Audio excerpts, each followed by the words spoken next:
안녕하세요. 저는 30년가량 같이 산 남편과 이혼 위기에 빠진 50대 여성입니다. 남편에게 단 한 번도 언제 죽나 모르겠다. 저런 놈이랑 왜 결혼했나 신세 한탄 한 번 해본 적 없습니다. 장난식으로라도 친구들에게 말해본 적도 없었죠. 그 정도로 남편을 신혼 때처럼 사랑하고 존중해왔습니다. 그런데 남편이 절 배신할 줄은 몰랐던 거죠. 아직도 그때 생각하면 울분이 터집니다. 저는 남편이 버릴 줄 모르고 시어머니한테도 최선을 다했습니다. 저희 남편은 조용하고 차분한 편이었지만 어머님은 달랐거든요. 정말 지옥 같은 시집살이를 시켰습니다. 하루는 저를 보고 어머님께서 얼마나 어려 보이는지 물어보는 거 있죠? 네가 봤을 때 내가 몇 살로 보이는 것 같아? 내가 요즘 나이 어린 부녀회장이랑 어울리는데 그 부녀회장이 나보고 40대처럼 보인다는 거 있지? 진짜 그러니? 어머님 정도야 충분히 40대처럼 보이죠. 어머님이 워낙 센스 있게 입고 다니시잖아요. 피부도 좋으시고요. 제가 40대였는데 시어머니가 40대처럼 보이다뇨. 말도 안 되는 소리였죠. 정말 어처구니가 없었지만 억지로 웃을 수밖에 없었습니다. 그때 당시 어머님이 딱 60대처럼 보였지만 사실대로 말씀드릴 수 없었는데요. 대체 어떤 며느리가 시어머니에게 40대가 아니라 60대처럼 보이고 어쩔 때에는 70대로 오해할 수 있겠다는 말을 할 수 있을까요? 유도리 있게 거짓말을 해야 했지만 거짓말하다 들켜서도 안 됐습니다. 그러다 아주 혼쭐이 났거든요. 뭐? 너 사실 그렇게 생각 안 하는데 어쩔 수 없이 젊어 보인다고 말하는 거지? 도대체 표정이 왜 그러니? 내가 못할 말이라도 했어? 아니요, 저는 진심으로 말씀드린 거예요. 어머님처럼 젊게 사시는 분이 어딨어요. 제가 손사래를 치며 호들갑을 떨어도 소용없었습니다. 이미 마음이 상하신 어머님께서 저에 대한 인신공격을 하셨거든요. 예, 됐다. 내가 무슨 말을 하겠니? 네 집에 얹혀 산다고 눈치 줄 때부터 알아봤다. 아침마다 싫어하는 티 팍팍 내는데 내가 숨 쉬면서 살 수 있겠어? 너랑 사는 순간부터 지옥이 따로 없다. 정말 어이가 없어서. 어머님이 획 나가버리셔서 돌아오지 않길래 제발 그 부녀회장이라는 여자랑 친하게 지내지 않았으면 했습니다. 안 그래도 어머님께서 저랑 같이 다니면 또래 같다더니 친구 같다는 말을 하고 다니는데 부녀회장을 만난 뒤로 자화자찬이 더 심해졌습니다. 어느 날 갑자기 자기가 저보다 더 어려 보이는 것 같다는 소리를 하더군요. 어머님만 자존심 있나요? 그 말을 듣는 순간 제가 그렇게 늙어 보이나 마음이 상했습니다. 그 뒤로 제가 기초 화장품을 바꾸고 친구들이 좋다는 브랜드로 색조 화장품도 바꾸었는데요. 그런데 어머님이 그 모습을 쭉 지켜보고 있다 말씀하시더라고요. 너 요즘 따라 화장품 바꾸고 집에서도 예쁘게 꾸미고 다니더라. 나 견제하는 거니? 하긴 결혼했다고 너무 퍼질러 있는 게 심각했어. 그러니 우리 아들도 너랑 잠자리는 안 갖는 거 아니겠니? 어머님, 그게 무슨 말씀이세요? 아무리 며느리라도 그렇지 막말이 점점 심해지시는 거 아니에요? 세상에 막말이라니? 너 그동안 내가 한 말이 막말이라고 느꼈던 거니? 그렇게 안 봤는데 아주 근본 없는 년이네. 네 친정엄마가 그렇게 가르치디? 여기서 저희 엄마 이야기가 왜 나오는데요? 어머님이야말로 가정교육을 어떻게 받으신 거예요? 저도 귀한 딸이라고요. 생각하고 말씀해 주세요. 아유, 썩을 년. 끝까지 따박따박 말대꾸 하는 것 봐. 내가 어떻게 저런 년을 집안에 들여서 이런 고생을 하고 있을까? 아이고, 인생아. 제 목소리가 커지니까 욕을 중얼거리시면서 자리를 피하셨습니다. 말싸움으로 이길 자신이 없으셨던 거죠. 대신 제가 한 말을 그대로 남편에게 말하였습니다. 시어머니께서 말씀하신 건 이야기도 안 하고 제가 뭐라고 한 것만 이르셨더라고요. 퇴근하고 돌아온 남편 말을 듣는 순간 열이 받고 말았습니다. 당신 왜 우리 엄마한테 그런 식으로 말해? 아무리 시집살이가 힘들어도 그렇지. 예의 없게 굴면 안 되지. 예의 없게라니? 마음 같아서는 확 쏘아붙이고 싶었는데 참은 거야. 어머니가 나한테 뭐라 한 줄 알아? 나보고 근본 없는 년이래. 친정엄마가 그렇게 가르쳤냐고 따지더라. 엄마가 괜히 그랬겠어? 당신이 갑자기 버릇없게 구니까 그렇지. 아무리 스트레스 받아도 괜히 엄마한테 성질 부리지 마. 난 갑자기 성질 부린 적 없다니까? 어머님께서 나보고, 그만해. 나 피곤해. 일하고 오자마자 엄마한테 시달리고 또 당신한테 시달리고 싶지 않아. 남편은 제 말을 다 들어보지도 않고 욕실로 획 들어가 버렸습니다. 자기 낳아준 엄마라고 꼬지른 건 다 들어놓고 제 말은 듣지도 않다니. 정말 남편이 밉고 짜증났지만 그 다음날 남편이 비싼 향수를 하나 사왔길래 전부 풀렸죠. 제 어깨를 토닥이며 당신이 이해하라고 시어머니랑 싸우지 않았으면 좋겠다고 해서 저도 노력한다고 말했습니다. 요즘 따라 야근하고 주말에도 일하는 남편에게 집안일까지 들먹이고 싶지 않았거든요. 제 선에서 해결하려고 노력했습니다. 그러다 또 일이 터지고 말았습니다. 시어머니께서 웬일로 옷을 사오셨길래 기쁜 마음으로 입어보았죠. 어머님, 이게 무슨 옷이에요? 너무 예쁘다. 어디서 사신 거예요? 너무 비싼 건 아니죠? 백화점에서 사긴 했는데 비싼 건 아니다. 네가 옷이 좀 없는 것 같길래 생각난 김에 사봤어. 너무 감사해요. 제가 어머님 옷을 사드려야 하는데 죄송해요. 저랑 어머님이 같이 살면서 작은 일로 자주 마음이 상하고 다투다 보니 화해 요청으로 옷을 사준 줄 알았습니다. 시어머니께서 사주신 옷은 고급 원단으로 만든 것 같은 소재의 심플한 원피스였습니다. 베이지색이라서 결혼식 같은 중요한 자리에 입고 가도 될 것 같더라고요.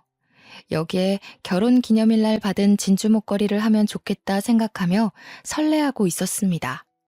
그런데 가정주부가 원피스를 입고 어디 갈 일이 없더라고요. 옷장에 소중하게 모셔두고 있는데 어머님께서 갑자기 나들이를 제안하셨습니다. 예, 나랑 드라이브 좀 하자. 부녀 회장이 가자는데 너도 데리고 오라고 하더라. 어머, 제가 가도 되나요? 괜히 눈치 없이 끼는 거 아닌가 몰라요. 부녀 회장과 가는 거라길래 마음에 좀 걸리긴 했지만 오랜만에 외출이었습니다. 게다가 제가 가보고 싶었던 집 근처 땡땡공원 벚꽃길을 가자고 하더라고요. 저희 지역에서 봄이 되면 늘 주목을 받는 곳이 땡땡공원 벚꽃길이었습니다. 이사 온 뒤에 코로나가 터져서 한 번도 보질 못했는데 이번 연도에 드디어 개장했다고 하더군요. 사진으로만 보며 부러워했던 그곳에 가다니. 게다가 애들도 다 커서 학교 기숙사에 지내고 있는 터라 애들을 데리고 갈 필요도 없었습니다. 그야말로 자유였던 거죠. 부녀 회장이 저를 콕 짚어서 며느리 한번 데려오라는 말을 했다고 하길래 한 번도 만나본 적 없는 부녀 회장이라는 존재가 궁금했습니다. 도대체 어떤 사람이길래 어머님을 이렇게 만든 건지 알아야겠더라고요. 친해지면 어머님이 절 괴롭힐 일도 없어질 것 같아서 약속을 잡았습니다. 주말 오후 3시쯤 땡땡공원 앞에서 만나자길래 어머님이랑 같이 갔는데요. 옷차림부터 정말 화려하더라고요. 부녀 회장이 저보다 나이가 많을 텐데 화려한 꽃무늬 원피스에 꽃무늬 스카프까지. 멀리서 봤을 때 벚꽃나무인 줄 알았습니다. 자기가 잘 차려입었다고 생각했는지 저를 위아래로 훑어보더니 코웃음을 쳤습니다. 자기가 우리 순자 언니 며느리야? 진짜 그 옷 입고 왔네. 언니, 그 외투 좀 벗어봐. 며느리보다 예쁜지 살펴보게. 처음엔 이게 도대체 무슨 소리인가 싶었습니다. 저는 어머님이 외투를 입고 나오길래 그 안에 무슨 옷을 입었는지 모르고 있었거든요. 그런데 외투를 벗자마자 헉 소리가 절로 나왔습니다. 어머님이 저랑 같은 원피스를 입은 거 있죠? 일부러 그런 듯 제 옆에 붙어서서 부녀 회장에게 이렇게 말하였습니다. 어때? 내가 며느리보다 낫나? 훨씬 젊어 보여? 당연히 언니가 훨씬 젊어 보이지. 이렇게 같은 옷 입혀놓으니까 더 티난다. 얘, 너 관리 좀 해야겠다. 40살이라고 했지? 40살이 어떻게 나보다 늙어 보이니? 그러니까 말이다. 우리 며느리 얼굴 좀 봐. 주름이 자글자글하니 어쩌면 좋니? 요즘 애들은 에스테틱 다니면서 관리 받는다던데 그런 거 할 생각도 없나 봐. 따로 관리를 안 받으니까 이렇지. 너 길 가다 할머니 소리 안 듣니? 네 얼굴 모르고 길 가다 마주쳤으면 내가 존댓말 했겠다.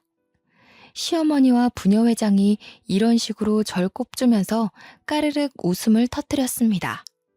일부러 제 자존심을 깎아내리려고 이런 말을 하는 거겠죠. 제가 아무리 늙어 보여도 60대인 어머님보다 늙어 보이지는 않을 겁니다. 그동안 어머님을 정말 잘 보살펴드리고 보좌해드렸는데 저를 이런 취급하다뇨.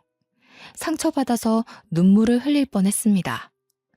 어머님이 결혼할 때부터 절 마음에 안 들어하긴 했지만 자기 자존감을 높이기 위해서 저를 이용할 줄은 몰랐습니다. 50대, 60대의 나이에도 매일 꾸미고 머리하고 화장하면서 몇 살로 보이냐고 물어보며 젊어 보이는 데에 집착했을 때 알아봤어야 했습니다. 저러니 시아버지가 바람 피우고 다른 여자랑 재혼했겠죠. 남자들이 괜히 도망가는 게 아니라고 생각했습니다. 분한 마음에 부들부들 떨며 어머님께 너무하다고 소리치기도 했는데요. 어머님은 귓등으로도 듣지 않았습니다. 저도 저를 무시하는 시어머니와 대화하고 싶지 않아서 집으로 와버렸습니다. 그랬더니 부녀 회장이 제 뒤통수에 대고 이렇게 말하는 거 있죠? 얘가 지금 시어머니 두고 어딜 가는 거니? 아유 버르장머리 없는 년. 저러니 시어머니한테 미움받지. 아주 남편한테도 미움받을 게 뻔하다. 이렇게 저를 욕하고 모욕 주길래 부녀 회장에 대해 모든 걸 알아냈습니다. 나이는 47살에 포크레인 운전사 남편을 두고 있더군요. 아들도 포크레인 자격증을 따서 집안 대대로 그 일을 물려받으려는 모양이었습니다. 제 나이는 40살에 저희 남편은 땡땡 기업 부장급이었죠. 저희 딸은 명문학교를 다니며 전교 10등 안에서 노는 엘리트였습니다. 그런데 저를 무시하고 아래로 보다뇨. 누가 봐도 제가 더 나아 보였는데 억울했습니다. 그날 이후로 매일 거울만 보며 외모에만 집착하게 되었습니다. 피부과에 다니고 에스테틱에서 다니며 돈을 쓰기 시작하니까 남편도 놀라더라고요. 당신, 이번 달에 카드값 왜 이렇게 많이 나왔어? 피부과랑 에스테틱은 또 뭔데? 나한테 이런 데 다닌다는 말 없었잖아. 아니, 남들은 다 다니는데 나도 다녀보고 싶어서. 내가 요즘 따라 나이 들어 보인다는 말을 너무 많이 들어서 관리해보고 싶었어. 나보고 생활비 많이 나가니까 담배 끊으라고 할 때는 언제고. 당신 이런 사치 부리는 사람 아니잖아. 왜 갑자기 변한 거야? 남편이 이렇게 물으니까 할 말이 없었습니다. 머뭇거리며 시어머니와 부녀 회장에게 들은 말을 털어놓을까 고민하고 있으니 갑자기 어머님이 들어와 한마디 하시더군요. 뭐? 얼마가 나와? 카드값 얼마나 나왔나 보자. 세상에 이게 도대체 얼마니? 일도 안 하는 년이 이 돈을 어떻게 갚으려고 그래? 우리 아들이 뼈 빠지게 고생하는 건 생각 안 하고 이 돈을 막 써?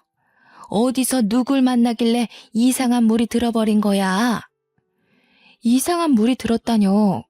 어머님이랑 부녀 회장이 늙어 보인다고 핀잔 주니까 그런 거죠. 그런다고 이 돈을 다 썼다고? 네가 제정신이니? 이 돈이면 우리 손녀 다니고 싶다던 그 비싼 학원, 그 학원 보낼 수 있겠다. 그럼 저한테 그런 말 하지 말던가요. 이게 다 어머님 때문이에요. 얘가 뭐 어쩌고 저째? 네가 쓴 돈인데 왜 나 때문이니?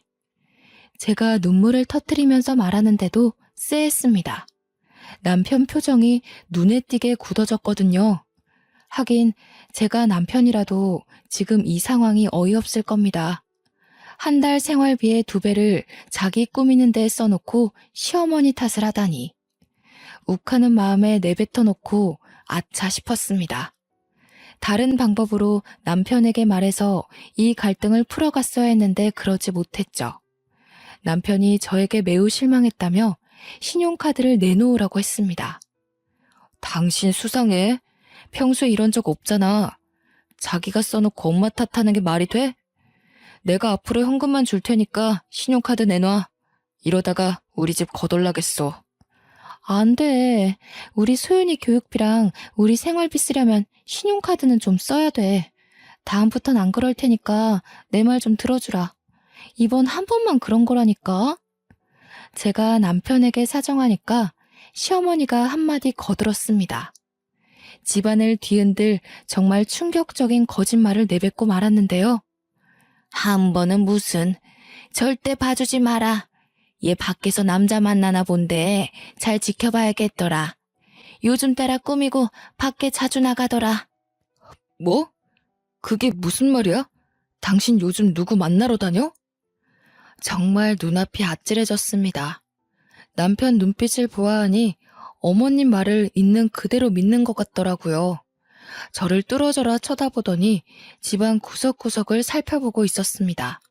그래서 제가 급하게 남편의 팔을 붙잡았죠. 여보, 그런 거 아니야. 나 바람 같은 거 안 피워. 맨날 집안일하고 끽해봐야 동창 모임 나간 것밖에 없어. 당신도 내가 여중여고 나온 거 알고 있잖아. 설마 나 의심하는 거 아니지? 남편이 제 말을 듣고 우리 와이프가 설마 그러겠어 하는 눈빛을 보냈습니다.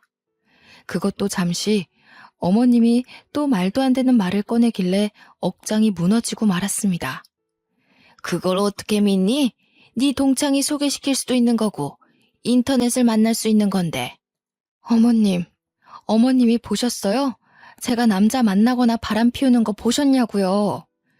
내가 괜히 이러겠니? 캥기는 게 있으니까 이러지. 남자가 생겼으니까 네가 안 하던 짓을 하는 거 아니야. 어머님 때문에 그런 거라니까요. 어머님이 저 볼 때마다 나이 들어 보인다 관리하라고 잔소리를 하시니까. 내가 언제? 구초라, 내가 그런 말 한 적 있니? 어머님께서 물론 남편이 있을 때 그런 말을 하신 적이 없었습니다. 남편이 워낙 바빠서 같이 있을 일도 없었고요. 실제로 남편은 그 말을 듣고 제 말이 아니라 시어머니 말을 더 믿는 것 같았습니다. 그 뒤로 저한테 차가워졌거든요. 안 그래도 자주 못 만났는데 오랜만에 저녁을 차려주거나 무언가 챙겨주어도 묵묵부답이었습니다. 저는 이게 다 시어머니와 부녀회장 때문이라고 생각했죠. 그러다 남편이 지방 출장을 가며 주말 부부를 넘어서 기러기 부부가 되었습니다. 남편을 거의 한 달에 한 번만 보게 되니 불안해지더군요. 이러다 영영 남이 되는 건 아닌가 초조해질 무렵이었습니다. 나이 차이가 많이 났던 남편에게 정년 퇴임 날이 다가온 모양이었습니다. 원래는 더 다닐 수 있는 나이였지만 회사에서 눈치를 준 것 같았죠. 하루아침에 회사를 관두게 되자 남편이 상태가 안 좋아졌습니다. 자존심이 많이 상했는지 이상하게 예민해지더라고요. 틈만 나면 저에게 신경질을 내길래 저도 점점 말이 험하게 나오고 있었습니다. 남편과 제가 최고로 심하게 싸운 날은 평일 대낮이었습니다. 점심을 먹으며 제가 생활비가 걱정된다고 했는데요. 요한 마트에서 캐셔 구하던데 이력서 제출해보려고. 이러다가 생활비 부족해질 것 같아. 곧 있으면 우리 소윤이도 고등학교 들어가는데 걱정이다. 대학 등록금 어떡하지? 그걸 왜 밥 먹다 이야기해? 내가 체하는 꼴 보고 싶어? 나보고 뭐 경비원 일이나 주차 요원 일이라도 알아보라는 거야? 아니, 그건 당신이 싫다며. 그래서 내가 일하겠다잖아. 왜 갑자기 성질을 내는 건데? 내가 뭐 당신한테 무턱대고 취직하라고 했어? 백화점에서 청소하는 사람이랑 주차 요원 구하길래 지원해보자고 한 거잖아. 당신이 동네 사람들 만날 것 같아서 싫다며. 어떻게 그런 일을 하냐고 나보고 하지 말라고 했잖아. 그럼 당신은 아무렇지도 않아? 마트 캐셔로 일하다가 동네 사람들 만나도 아무렇지도 않냐고. 도대체 왜 그게 불편해? 동네 사람들 그 마트에서 일한 적 많이 있거든? 당신 다른 사람들 눈치 좀 보지 마. 일단 우리가 먹고 살아야 하는 거 아니야? 그렇게 돈이 걱정되면 당신 애인한테 가서 좀 달라고 해. 우리 엄마가 그러는데 동네에 소문 쫙 났다고 하더라? 뭐? 무슨 소문? 어머님이 또 뭐라고 말씀하셨는데? 당신 오랫동안 연애하고 있는 사람이 있다며. 당신이 내 카드로 피부과 끊고 에스테틱 끊었을 때부터. 그런 거 아니야. 어머님 말 믿지 말라니까? 도대체 왜 그러는데? 제발 내 말 좀 믿어줘. 제가 눈물까지 흘리며 도대체 언제까지 의심할 거냐고 난동을 피워도 소용없었습니다. 끝까지 저를 의심하더군요. 헛소문이라고 침착하게 말해봐도 화를 내봐도 남편은 한결같았습니다. 아무래도 갑자기 회사를 그만두게 된 후로 집안 가장이 돈을 못 벌어온다는 콤플렉스가 생기면서 저를 철저하게 의심하는 것 같았습니다. 아마도 제가 남편을 버리고 애인에게 갈 거라는 생각이라도 하는 모양이었죠. 저보다 엄마 말을 더 믿는 마마보이인 건 알고 있었어도 이렇게 철석같이 저를 배척하고 미워할 줄은 몰랐습니다. 괜히 같은 핏줄인 게 아니었습니다. 어머님도 젊어 보이고 싶고 늙어가는 게 싫은 콤플렉스가 있으니 저한테 괜히 시비를 걸고 미워하는 거겠죠. 남편도 그 피를 물려받아 자기가 못생기고 키도 작고 나이도 많은데 그나마 잘 벌어오던 돈도 못 벌어오니 절 의심하는 것 같았습니다. 둘이 한 편을 먹고 저를 몇 년 동안 왕따 시켰습니다. 절 두고 몰래 외식을 하고 오거나 여행을 다녀오는 일도 잦았는데요. 아침 일찍 일어나 마트 캐셔 일을 하고 오니 남편과 시어머니가 없어서 그러려니 했습니다. 저를 왕따시키고 어딜 놀러 갔을 거라고 생각했죠. 그런데 안방에서 이상한 말소리가 들리더라고요. 가까이 다가가 귀를 기울여 보니 여자 몸매 이야기를 하는 게 들렸습니다. 그 여자 몸매 봤니? 허리는 잘록하고 골반 넓은 게 애 잘 낳을 것 같더라. 며느리랑 너무 달라. 어떻게 그 나이 먹도록 20대처럼 날씬한가 몰라. 그러게. 성격도 좋은데 애교까지 많더라. 엄마 며느리가 그러면 얼마나 좋아? 얘, 자기 애인한테 애교 부려야 하는데 너한테 애교 부릴 시간이 있겠니? 내가 여러 번 말했지? 걔 이상한 점 한두 가지 아니라고. 그런데 증거가 없잖아. 엄마 말대로 수상해 보이는데 일하러 간다길래 따라가 봐도 진짜 마트 캐셔일만 하고 있던데? 우리가 365일 따라다녔니? 걔가 매일 바람 피는 것도 아닐 텐데 한두 번 따라다니면 안 되는 일이야. 지금이라도 남자 만나는 거 잡아내서 이혼해야지. 언제까지 그런 애랑 같이 살 거니? 차라리 오늘 만난 댄스 스포츠 선생이랑 재혼해라. 재혼은 무슨 재혼. 우리 소윤이 생각하면 이혼은 하면 안 돼.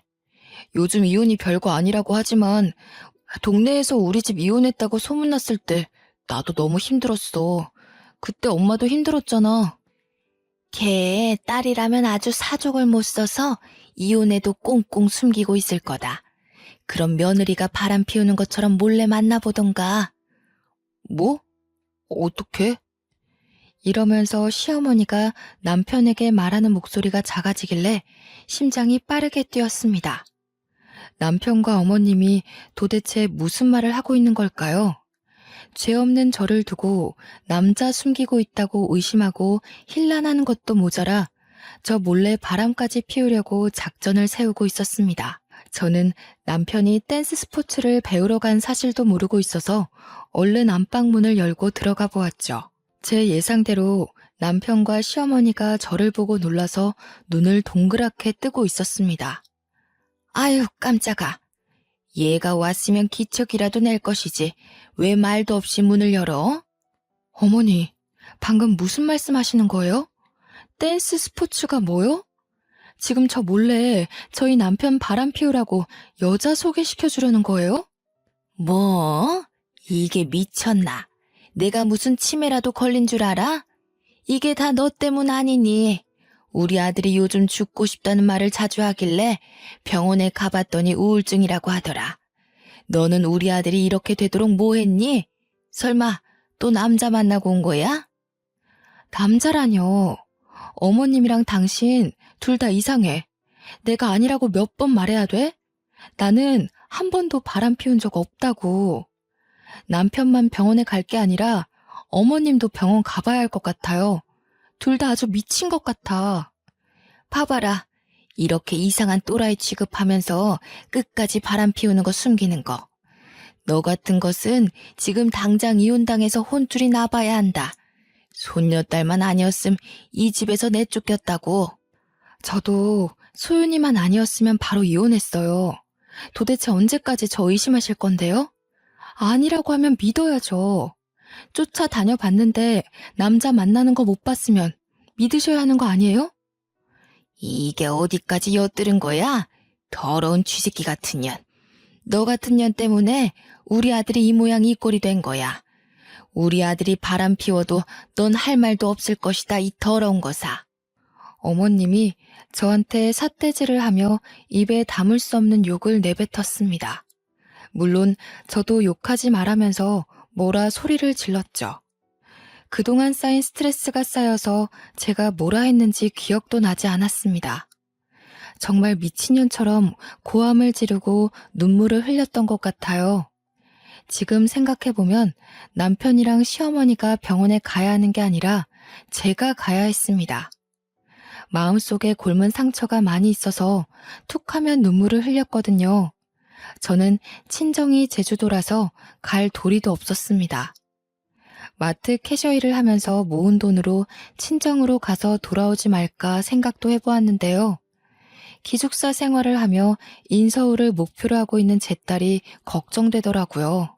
제가 획 가버려서 이혼이라도 당하면 제 딸 소윤이가 마음이 심란해져서 입시도 망치고 앞길을 막을까 걱정이 되었습니다. 어떻게 얻은 귀한 딸인데 제가 아이를 가지기 힘든 몸이라 시험관 시술을 통해 늦은 나이에 가진 아이였습니다. 계속 아이가 유산되는 것도 남편이 나이가 있는 것도 한몫했는데 시어머니가 계속 저만 탓했던 것도 생각이 났습니다. 남편은 그래도 연애했을 때 기억도 남아있고 제가 유산했을 때 정말 잘해주어서 미운 정이라도 남아있는데 시어머니는 정말 미워할 수밖에 없는 존재였죠. 이렇게 며느리를 헐뜯고 미워할 거면 혼자 사시지. 혼자 살기 싫고 끝까지 아들 끌어안고 살 거면 결혼을 시키지 말지 하는 마음이 굳세게 느껴졌습니다. 하지만 이미 결혼한 거 어쩌나요? 우울증에 걸렸다는 남편이 너무 걱정돼서 남편이랑 다시 병원을 찾아가 보았습니다. 처음에는 남편만 상담실에 들어가서 이야기를 나누더니 의사 선생님께서 저보고 들어오라는 말을 하였습니다. 그러면서 저보고 정년 퇴임 때문에 우울증이 온 것 같다고 하시는 거 있죠? 구철 씨가 원하는 정년 퇴임 날짜가 있었는데 회사에서 갑자기 권고사직을 요구하는 바람에 그 상처가 컸나 봅니다. 완벽주의적인 성격이 있으셔서 자기가 사회적인 역할을 제대로 못한다는 것에 큰 타격을 받으신 것 같으세요. 자격지심에서 불신이 오신 것 같으니 많은 대화가 필요하신 것 같습니다. 집에만 있지 마시고 두 분이서 같이 새로운 취미를 가져보세요. 불신이라니. 그 말을 듣는 순간 남편이 의사한테도 제가 바람을 폈다느니 별의 별말을 다 말했을 것 같다는 예감이 들었습니다. 남편이 끝까지 저를 믿지 못하는데 취미는 무슨 취미인가요? 동사무소에서 시큰둥하게 상담실을 나와서 병원을 나서니 남편이 저를 따라오며 물었습니다. 당신은 내가 아프다는데 반응이 왜 그래? 왜 아무 말도 없어? 병원에서도 내가 바람 피우는 것 같다고 말했어? 지금 그 말이 왜 나와? 의사가 하는 말 못 들었어? 내가 아프대. 당신 때문에 아프다고. 그게 왜 나 때문이야? 당신이 아픈 건 당신 핏줄 때문이야. 당신 어머니 때문이라고. 당신 어머니 콤플렉스 덩어리인 거 알고 있어? 20살이나 어린 나보고 자기보다 늙어 보인대. 끊임없이 나랑 비교하고 헐뜯고 욕하고 정말 미쳐버리겠다고. 뭐? 우리 엄마가 언제 그랬어? 당신 정말 이상하다. 왜 우리 엄마를 그런 식으로 만들어? 그리고 핏줄이라니. 우리 집안 자체가 이상하다는 거야? 당신 정신이 어떻게 된 거 아냐? 그래, 끝까지 당신 엄마 편만 들을 거면 마음대로 해.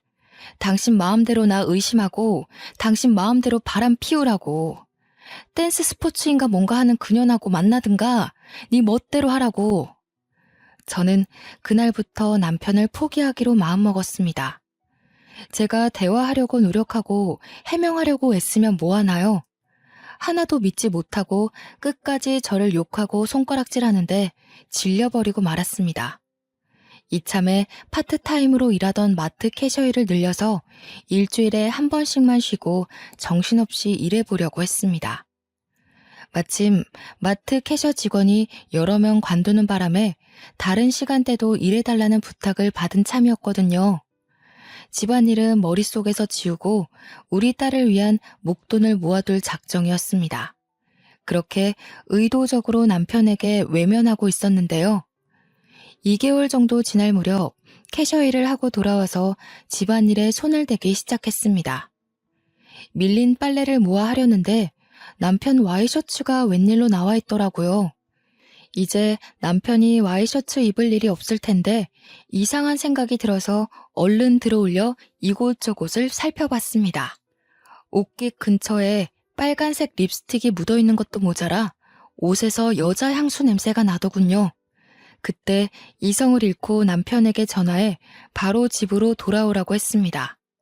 남편이 어디에 있었는지 몰라도 신경질을 부리며 들어오더군요. 내가 어디 있을지 알고 네 멋대로 들어오래.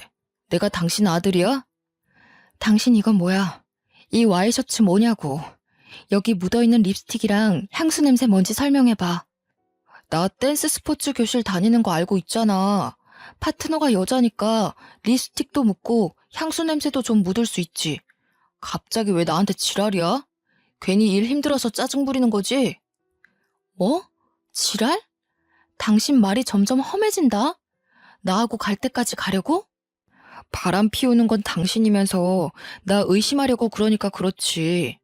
당신 오늘도 남자 만나니까 좋았어? 왜? 그 새끼가 잘해주디? 당신 정신과 똑바로 다녀. 우울증만 있는 게 아니라 의처증도 있는 것 같으니까. 제가 입술을 부르르 떨며 윽박질러도 남편은 끄덕도 안 했습니다. 오히려 제 말을 비웃더니 집안일이나 하라고 제 머리를 손가락으로 꾹 누르는 거 있죠? 정신 차려 이 옆했네야. 여자가 집안일도 제대로 못하면서 남편 의심하는 게 말이 돼? 옛날 같았으면 바로 곤장 맞고 뒤졌어. 당신 같은 여자 제명 살지도 못했다고. 도대체 나한테 왜 그래? 왜 날이 갈수록 미친 것 같냐고. 옛날에는 아니랬잖아. 나 유산했을 때 같이 울어주고 안아주고 그랬잖아. 그때는 당신이 바람 피울 여자인 거 모르고 있었으니까 그랬지. 배신은 당신 먼저 했어. 변한 건 당신이라고. 아무래도 정신과 약 때문에 그럴까요? 남편이 이성적으로 생각하지 못하고 시어머니 말을 아예 맹신하는 것 같았습니다. 제가 남편을 무시하고 마트 캐셔 일만 한 것도 문제였죠. 날이 갈수록 비정상인과 사는 기분이 들어서 진짜로 다 관두고 제주도로 가려고 했습니다. 그런데 오랜만에 제 딸한테 전화가 왔더라고요. 제가 안부를 묻기도 전에 학교 분위기가 안 좋아서 무섭다며 저에게 보고 싶다는 말을 하였습니다. 엄마, 나 무서워. 요즘 질 안 좋은 애들이 이혼했다는 친구 왕따 시키는데 어떻게 해야 할지 모르겠어. 나랑 친한 애인데 나도 왕따 당할까봐 무서운데 어쩌면 좋지? 딸이 눈물을 흘리며 선생님께 말해야 되냐고 묻고 있었습니다. 기숙사 생활을 해서 안 그래도 친구들 관계에 민감한데 제일 친한 친구가 최근에 부모님이 이혼을 했다고 따돌림을 당하고 있다는 것이었습니다. 그 말을 듣는 순간 정신이 번쩍 들었죠. 2022년이라고 하더라도 이혼은 여전히 약점이 될 수 있는 선택이었습니다. 저는 물론 딸에게도 약점이 될 수 있다는 생각에 이혼 이야기는 차마 못 꺼냈죠. 딸에게도 학교에 가보겠다고 말하며 따돌림과 관련된 문제를 해결하느라 또 남편의 문제를 뒤로 미루게 되었습니다. 그러다가 남편에게 이상한 점을 발견하였습니다. 제가 서울에 있는 딸 학교를 다녀온 사이 남편의 화장대에 화장품이 늘어나 있는 거 있죠? 향수는 물론 비싼 남성용 기초 화장품까지 놓여 있었습니다. 분명히 남편에게 딸의 문제를 말하고 서울에 다녀왔는데 담임 선생님과 잘 말했는지 물어보지도 않았습니다. 저를 본체만체 하더니 생전 뿌리지 않던 향수도 뿌리고 있더군요. 그리고 어디론가 가려고 하길래 남편을 붙잡고 소리쳤습니다.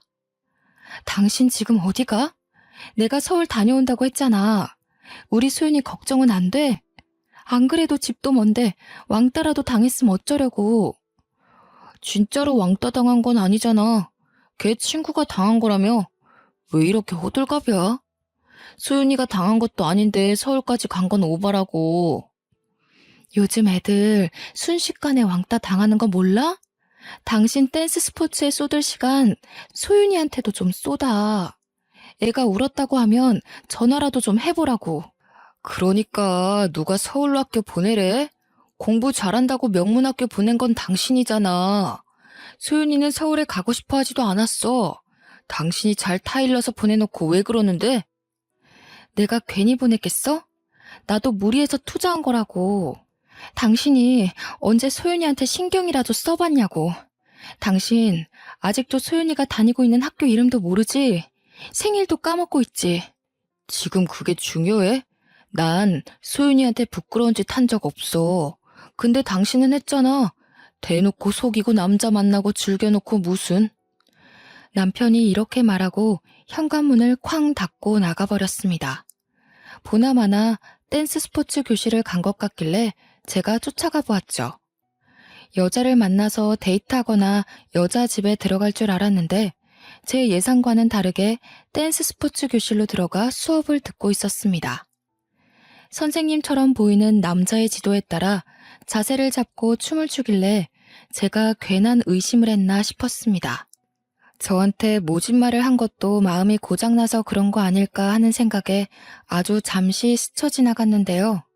갑자기 문틈 사이로 여보! 라는 소리가 들리더군요. 그래서 문에 바짝 붙어서 남편과 여자 파트너를 지켜보았습니다. 여보, 우리 소윤이는 어쩌지? 왕따 당하면 안 되는데. 괜히 친구 잘못 만나서 따돌림 당하면 나 속상해. 불륜녀가 자기가 남편의 진짜 와이프가 된 것처럼 굴길래 대체 어떻게 생긴 작자가 그러는지 보려고 눈을 크게 떴습니다. 아무리 살펴봐도 익숙한 얼굴이더군요. 진짜 누구일까 생각하던 와중 부녀회장의 얼굴이 떠올랐습니다. 시어머니를 닥달해 같은 옷을 입히게 만든 그 사이코 작자요. 그 여자가 괜히 저한테 그런 짓을 저지른 게 아니었습니다.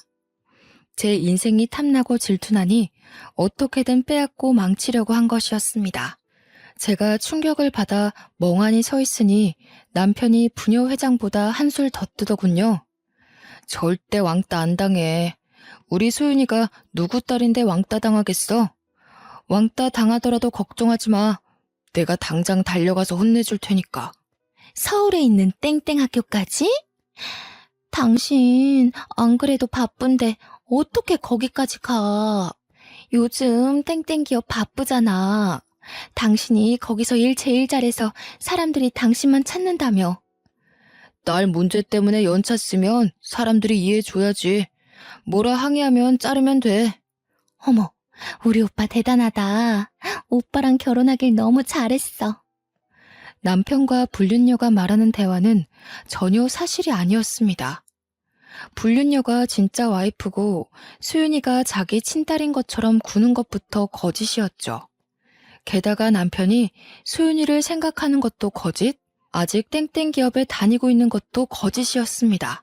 남편이 땡땡 기업에 다니고 있을 때에는 인정받지 못하고 구닥다리 취급받은 적이 많이 있었습니다.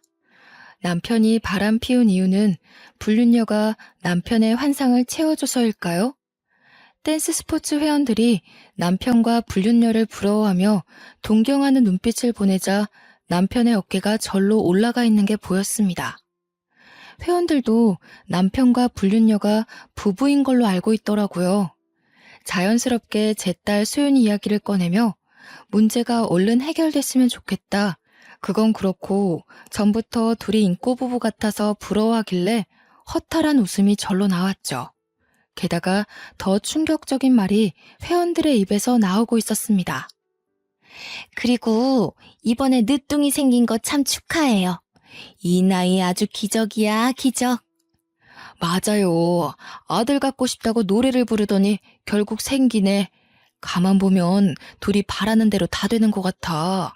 정말 대단해. 제가 이 말을 듣고 놀라서 문을 벌컥 열어버리고 말았습니다. 댄스 스포츠 교실 회원들도 이 동네 사람들일 텐데 소문날 건 생각도 안 하고 아주 난동을 피우고 말았죠. 당신 지금 바람 피운 것도 모자라 임신시켰어? 이 여자 임신시킨 거냐고. 갑자기 찾아와서 무슨 말 하는 거야? 수업 중인 거 안 보여? 나가서 이야기해. 뭘 나가서 이야기해. 여기서 이야기해. 이거 놔. 여기서 이야기하라고. 마음 같아서는 사람들 다 있는 데서 남편을 힐난하고 싶었지만 힘이 따라주지 않았습니다. 남편에게 붙잡혀 질질 끌려 나오고 말았죠. 그것도 모자라 남편에게 믿을 수 없는 말을 듣고 말았습니다. 우리 경자한테 애가 생겼어. 당신도 만나는 남자 있을 테니까 서로 비밀 지키자.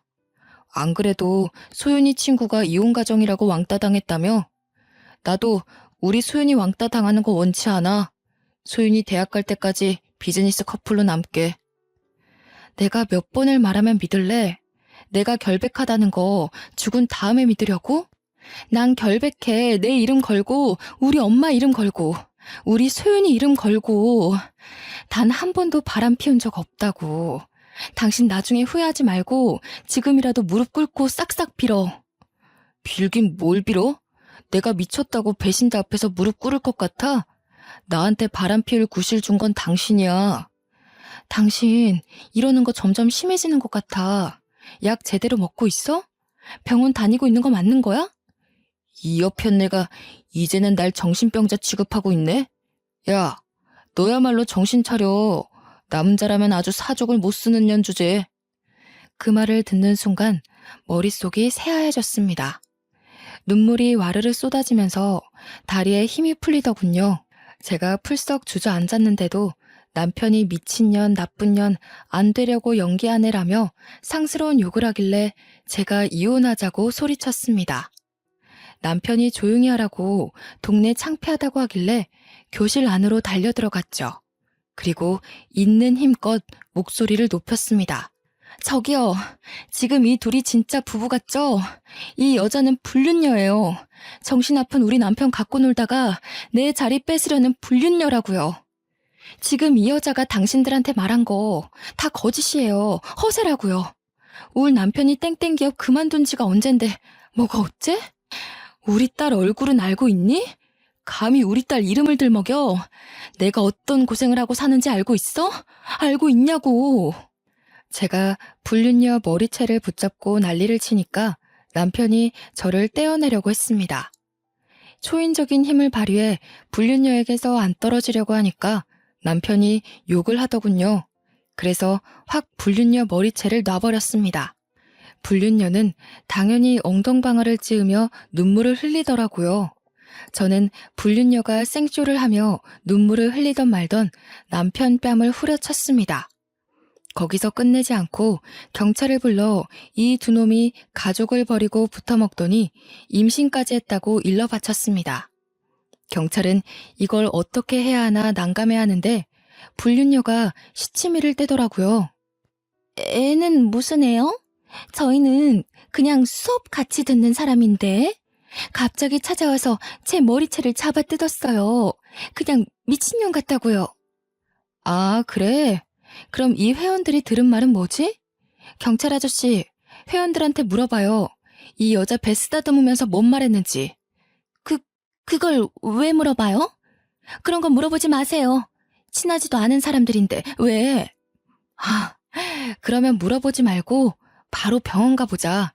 그렇게 당당하면 지금 산부인과 가서 사진 찍어보자고. 네 뱃속에 애가 있는지 없는지 살펴보자니까. 이 미친년이 왜 그래? 이거 안 나? 미친년은 너지. 우리 시어머니 콤플렉스 살살 긁어대면서 나 질투하게 만든 년이 누군데 그러지? 내가 그렇게 부러웠어? 부러우면 이래도 돼? 내 인생 망쳐도 되냐고.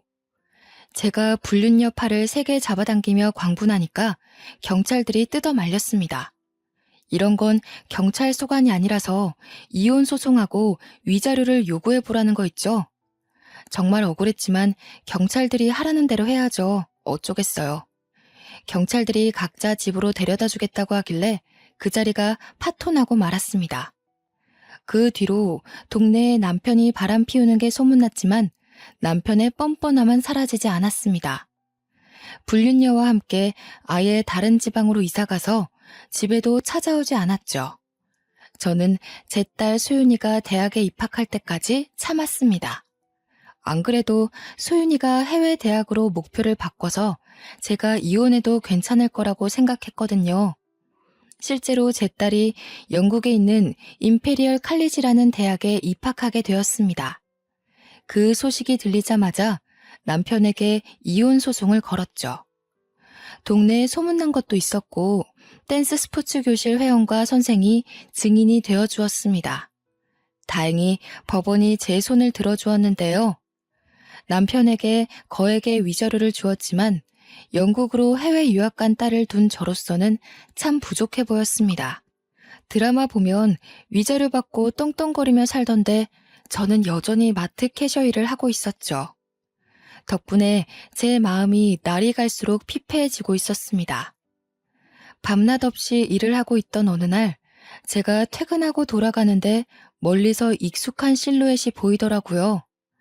한 걸음 한 걸음 다가가 보니 남편이 멀뚱히 서서 저를 기다리고 있었습니다. 소윤이가 유학을 잘하고 있냐고 연락도 없던 사람인데 갑자기 찾아오다니. 그때 그 순간이 끔찍한 악몽처럼 느껴졌죠. 게다가 남편이 저를 보자마자 무릎을 꿇더니 눈물을 흘렸습니다. 여보, 내가 미안해. 내가 정말 잘못했어. 당신을 믿는 건데. 당신 때문에 내가 미친 게 아니라 우리 엄마 때문에 미친 건데 끝까지 당신을 안 믿고 내가 배신해버렸어. 갑자기 찾아와서 무슨 말 하는 거야? 나 당신 만나고 싶지 않아. 그냥 가줬으면 좋겠어. 당신한테 용서받으려면 어떻게 해야 할까? 나 후회돼서 미칠 것 같아. 알고 봤더니 내 애도 아니었더라고. 다른 남자 애를 가지고 내 애라고 우기길래 재혼했더니 또 딴 남자랑 바람 피우는 거 있지? 내가 이렇게 돈이 없을 줄 몰랐대. 땡땡 기업이라고 엄청 대단하게 봤다면서 날 버리더라고. 뭐? 당신 애가 아니라고? 그걸 어떻게 알았는데? 나랑 누나 둘 다 A형인데 애가 B형이 나왔더라고. 전혀 나올 수 없는 혈액형이라서 친자 검사를 해봤는데 내 애가 아니라고 하더라. 그 말을 듣는 순간 웃음이 바로 터져나왔죠. 땡땡 기업에서 겨우 버티다 잘린 주제에 능력남인 것처럼 연기하다 결혼하고 나서 딱 걸렸나 봅니다. 괜히 허세를 부리니 그런 꽃뱀 같은 여자가 걸리는 거겠죠. 제가 한참을 웃다 남편을 내려다보며 한마디 해주었습니다. 근데 이걸 어쩌나? 우리 소윤이 이번에 간 영국 임페리얼 칼리지 졸업하면 억대 연봉을 벌어줄 텐데. 난 그 돈 당신이랑 나눠 갖긴 싫은데? 여보, 그러지 말고 나랑 앉아서 차분하게 대화 좀 해보자. 우리 소윤이 이야기도 좀 듣고 싶어. 우리 소윤이 무슨 과 갔다고 했지? 소윤이가 말하지 말래. 아버지가 너무 증오스럽다나 뭐라나. 다시 재혼할 생각하지 말고 여러 남자 만나며 연애나 하라는데? 물론 제 딸이 억대 연봉 자리를 제안받거나 아버지에 대해 심한 말을 내뱉은 건 아니었습니다. 하지만 보통 임페리얼 칼리지를 졸업하면 7, 80%가 고소득자가 된다고들 하니까요. 게다가 소윤이가 재혼하지 말고 연애 많이 해봤으면 좋겠다는 말을 했습니다. 100% 거짓은 아닌 셈이죠. 제가 이리 말하니까 남편이 애가 탔나 봅니다. 안절부절 못하면서 제 손까지 잡더라고요. 그래서 획 뿌리치고 집으로 들어가 버렸습니다. 물론 실제로 제 딸이 성공해서 남편에게 복수하고 싶다는 생각은 했습니다.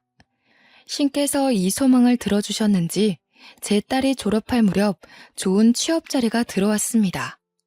딸과 영상통화하며 그 소식을 전해 들었는데 대학도 안 나온 제가 이해할 수 없는 어려운 영어가 섞여 있어서 설명은 잘 못 드리겠네요. 경영을 공부한 제 딸에게 딱 알맞은 일자리라는 것만 알고 있었습니다. 게다가 제가 소망했던 억대 연봉 자리라서 그 금액만 기억에 남아 있습니다. 그 소식을 시어머니와 남편에게 알려주며 액땜을 하니 집안에 좋은 소식만 들려오고 있다는 참교육을 해주었습니다. 한동안 연락이 없던 어머님도 군침을 삼키며 빌빌거릴 정도의 금액이었죠. 어머님과 남편 둘 다 제 집으로 찾아와 문을 두들기길래 제가 한마디 했습니다. 집까지는 왜 찾아오셨어요? 이럴 시간에 우리 딸 맛있는 거 사줄 돈이나 보내세요. 혹시 몰라요? 우리 소윤이 마음이 풀려서 몇 달러라도 줄지? 얘야, 왜 말을 그렇게 하니? 나는 너랑 잘 지내고 싶어서 온 거야. 소윤이가 결혼할 때 아빠 자리가 없으면 남편 쪽 집안에서 뭐라 하겠니? 우리 소윤이 생각해서 다시 합치자. 우리가 너 달달 볶거나 의심할 일은 없을 거다. 글쎄요. 오히려 이런 아버지와 할머니가 있다고 하면 장가 오려던 남자도 도망갈 것 같은데요. 소윤이가 외국 남자랑 결혼하면 어쩌려고 그래요. 집안 망신도 모자라 나라 망신 시키지 말고 더 이상 찾아오지 마세요. 시어머니가 끝까지 제게 매달리며 다시 생각해보라고 하길래 소금을 뿌렸습니다. 남편은 소금을 맞으면서도 끝까지 실실 웃으며 저한테 매달리더라고요. 여보, 왜 그래? 나 정신과 다니고 있는 거 알고 있잖아. 그때는 내가 미쳐서 그랬고, 나 치료받아서 그럴 일 없어. 신혼 때처럼 당신 사랑해주고 아껴줄 수 있다고. 아껴주긴 개뿔. 내가 아니라 소윤이 돈을 아껴주겠지. 제가 말하려는 남편 얼굴에 소금을 던지니까 입속에 와르르 소금이 들어가더군요. 소금을 마신 남편이 캑캑거리고 있길래 시어머니 얼굴에도 소금을 쏟아부었습니다. 어머님은 당연히 소금을 물대포처럼 맞았다가 눈에 소금이 들어갔는지 눈물을 흘리시더라고요. 제가 그 모습을 보고 손가락질하며 비웃었습니다. 아까는 간신배처럼 잘 쪼개더만 끝까지 웃고 있어야지. 얼른 웃어. 바보같이 제 말을 듣고 어머님과 남편이 웃고 있더군요. 제가 그 모습을 사진으로 찍어두고 어머님과 남편에게 연락이 올 때마다 그 사진을 보내두고 있습니다. 저한테 굴욕을 당한 어머님과 남편은 이제 연락도 안 하고 잠적한 상태인데요. 이러다 돈이 궁하면 저한테 와서 빌빌거리겠죠. 그럴 때 어떤 방법으로 복수해줄까 고민하고 있습니다. 여러분이라면 어떤 복수를 할 것 같으신가요? 좋은 방법이 있으시면 추천 부탁드립니다. 지금까지 제 사연 들어주셔서 감사합니다.